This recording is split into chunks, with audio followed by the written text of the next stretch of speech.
સુરત શહેરના જાણીતા વ્યાજખોર સામે ઊંધના પોલીસની કાર્યવાહી। લાલી પંજાબી નામના વ્યાજખોરની કરી ધરપકડ। અનેક લોકોને વ્યાજે રૂપિયા આપી ઊંચા ટકાવારીમાં વ્યાજ વસૂલતો હતો। ઊંધના પોલીસે વ્યાજનો ગુનો નોંધી તપાસ શરૂ કરી। અગાઉ એક ગુનામાં આગોતરા જામીન લઈને હાજર થયો હતો, પણ ગઈકાલે વધુ એક ગુનો નોંધાતા ઊંધના પોલીસે કરી ધરપકડ। ઊંધના પોલીસે તેની ઓફિસ સર્ચ કરતા અનેક કોરા ચેક અને ડાયરીઓ મળી આવી હતી। જોતા રહો હર્ષિતા સમાચાર ન્યૂઝ ચેનલ પરવીનભાઈ બધાને સાથે। સૂચનાથી તમામ જગ્યાએ જે લોકો વ્યાજંકવાદીઓ તરીકે લોકો પાસે ખૂબ જ ઊંચા રેટમાં વ્યાજ વસૂલે છે, શોષણ કરે છે, આ પ્રકારના લોકો વિરુદ્ધ એક ખાસ ઝુંબેશ ચલાવવામાં આવી રહેલ છે।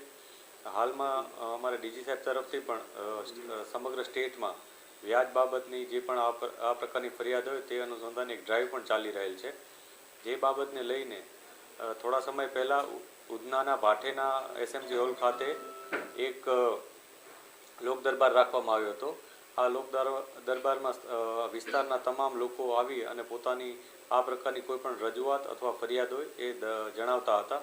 આ દરમિયાન એક ફરિયાદી બેને આવીને પોલીસને જણાવેલું હતું કે તેમની પાસે એક વ્યક્તિ છે જે ધર્મેશ લાલી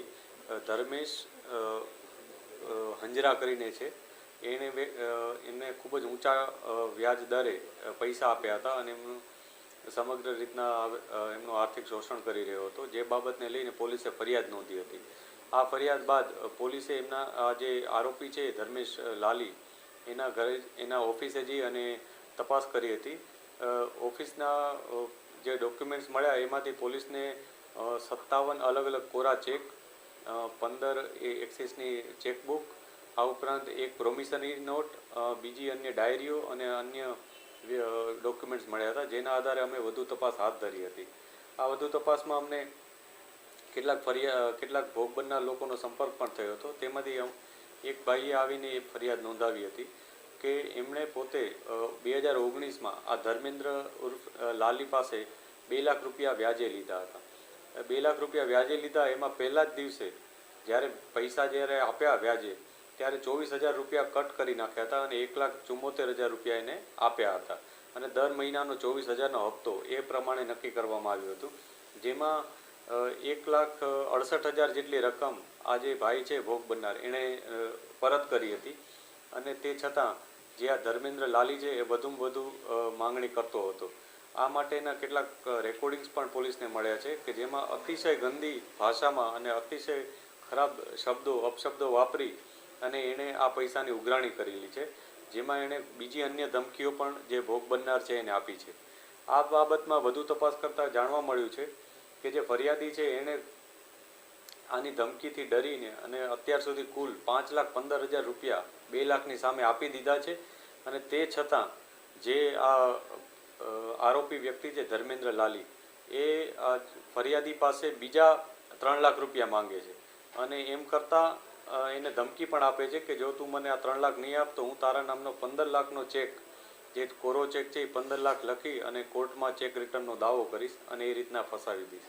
આ ઉપરાંત એને મારવાની ધમકી, એને ગંદી ગાળો બોલીને અપમાનિત કરવાનો આ તમામ પુરાવા પોલીસ પાસે છે। આ સમગ્ર ઘટનામાં પોલીસે ધર્મેન્દ્ર લાલીની ધરપકડ કરી છે અને એના ફર્ધર પોલીસ રિમાન્ડ પણ અમે નામદાર કોર્ટ પાસે માંગીશું, જેથી અમે એના ઉપરની વધુ કાર્યવાહી કરી શકીએ, વધુમાં વધુ વિગતો મેળવી શકીએ, જેથી આવા ભોગ બનનાર લોકોને અમે ન્યાય અપાવવા માટે પ્રયાસ કરી શકીએ। આ સાથે સાથે અમારે તમામ લોકોને પણ અપીલ છે કે આવા કોઈ પણ વ્યાજંકવાદી હોય એના વિરુદ્ધ કોઈ પણ પ્રકારની તમારી રજૂઆત હોય તો અવશ્ય પોલીસ પાસે આવો। અમે તમારી જે રજૂઆત હશે, જે પુરાવા હશે એના આધારે ચોક્કસ કાર્યવાહી કરીશું।